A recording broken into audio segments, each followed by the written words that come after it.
নাই, আমরা লোভে পড়েও রাজনীতিতে আসি নাই। যদি আমাদের লোভ থাকতো, আমরা 5ই আগস্টই আমরা ক্ষমতা আমাদের সকল ছাত্রদের হাতে ভাগাভাগি করে আমরা নিতে পারতাম।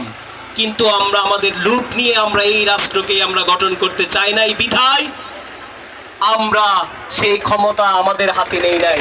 রাজনৈতিক ব্যক্তিত্বের সাথে আমরা কথা বলে জাতীয় সরকার গঠনের আমরা চেষ্টা করেছি, সেখানে বিভিন্ন রাজনৈতিক দলের কারণে আমরা ব্যর্থ হয়েছি।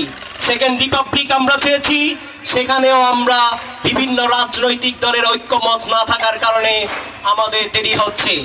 আমরা একটি গণহত্যাকারী দলকে নিষিদ্ধের দাবি জানাচ্ছি এনসিপির পক্ষ থেকে, সেখানেও বিভিন্ন রাজনৈতিক দলের অসমর্থন আমরা দেখতে পাচ্ছি।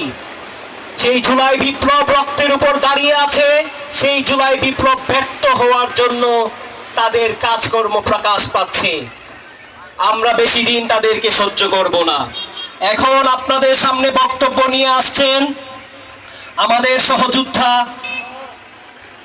এনসিপির প্রতিনিধি সাইফুজ্জামান জনি।